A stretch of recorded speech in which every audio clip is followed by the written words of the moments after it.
Good morning, adventurers, shadows, and immortals. It is July 7th, and today begins Season 2 of Diablo Immortal. And in today's quick Diablo Immortal video, we're going to go ahead and take a look at everything that is included in today's patch and patch notes.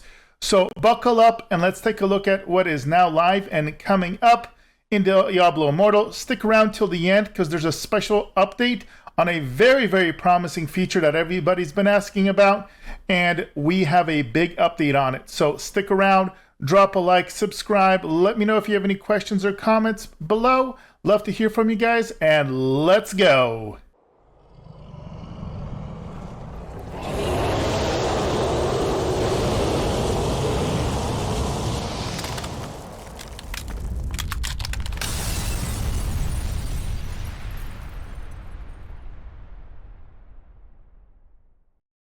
All right, we begin the season with a brand new season pass for this season 2 called Bloodsworn.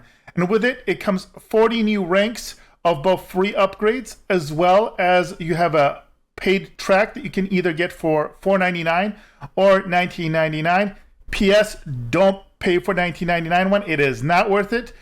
Now, do note that this only runs until August 4th, so it is less than 30 days. So this is a slight difference. I don't know why they've chosen to do it, but it is going to come up a little quicker. With that being said, a lot of people finished the Battle Pass very, very quickly, including myself. I think I had about 3 weeks of grinding the post content. Now, do note if you finish it early, you can still get rewards for getting extra levels. They're just not as big and grand as the main ones. Next, we have a brand new Heliquary boss. So this is kind of the raid content that is accessible to absolutely everybody, so it's not gated behind being an immortal. And the boss in question is Vita, the Shivering Death. Now, she is definitely a step up. The lowest CR entry point for her is 2,000, and it only goes up from there. Now, we have gone ahead and beat her on the first couple levels. She is a lot of fun, definitely kind of an ice queen.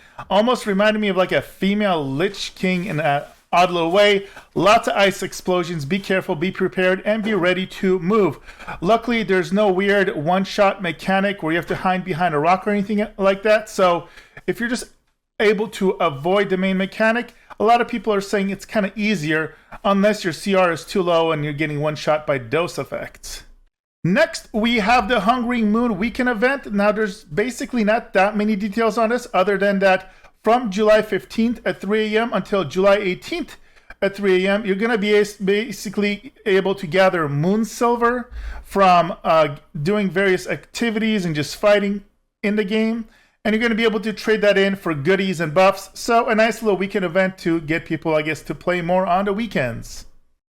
Now, before we mention the big change that is coming that I think a lot of people are looking forward to, wanted to quickly notate the balancing patch elements for the classes.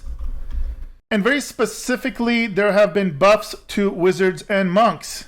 And you can see the updates right here on the screen. Basically, Arcane Wind, the Arcane Wind Legendary, Sildra's Fang, and Lightning Nova, which also affects the legendary affixes, have all been buffed. And when it comes to the monk, it seems like they definitely want to buff Exploding Palm.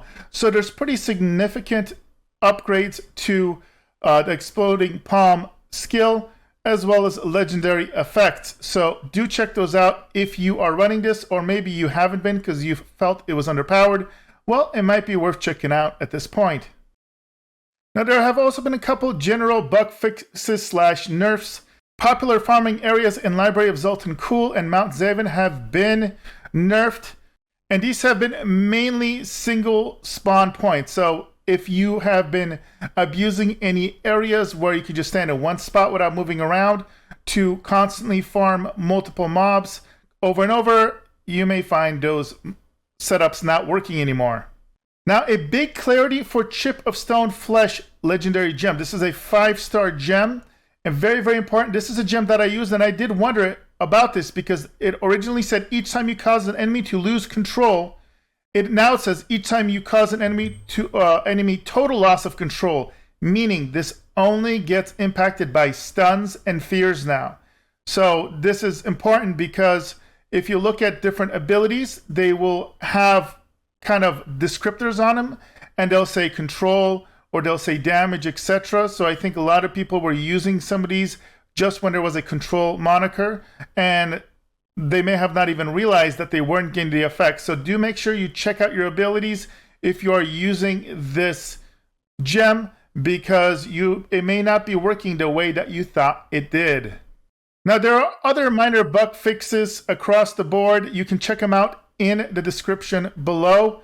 I'll have the link there, including apparently a way that people were able to abuse the Battleground UI to predict whether they're going to go into an offensive or defensive run. Shocking. Did not know about this, but I guess it kind of made sense why maybe sometimes it felt like you were constantly having people drop out.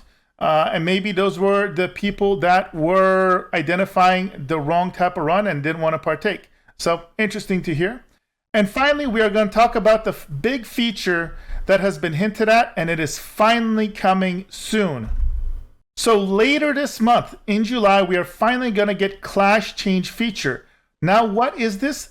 Basically, this is a feature that will allow you to completely change your class while transferring over all basically of your paid progression. Now, from what I understand, any of your gems and gem content is going to transfer over. Any of your upgrades on your equipment slots is going to transfer, and so forth. So the idea is that you can basically, without having to respend money, swap to a different character. Now, I don't know how that's going to work with legendary items. They can either make you refarm them, or maybe they're going to make it so that you're going to get the equivalent on the other characters. How would this work? Well, I assume that each legendary item, let's say there's 8 legendary items for a shoulder slot, is probably marked in-game as 01, 02, 03, 04. Let's say if you had them all except 03, well then on your new class you would have all of them except 03, and so forth. That is my guess, but they're going to give us more information later. I am going to assume this is going to be free one time, and maybe either you can redo it once a season, or, which I wouldn't be surprised about at all, it may be a paid feature. Let's see. I'm kind of hoping it's not something you can do too often, because I think that's going to cause people to just change to the flavor of the month class. So if a class is noted as overpowered, I could see a lot of people swapping over to it and over, causing a lot of imbalances and frustrations. But I don't know. That's just my opinion. What are your thoughts? Do you think there should be restrictions? Should it be something paid? Should it be something that's timed? Let me know in the comments below. And that, ladies and gentlemen, is everything you need to know about today's patch notes for Diablo Immortals. I'll see you guys in the next video. Make sure to like and subscribe for more Diablo Immortal comments. Thank you for all the support, and I will see you next time.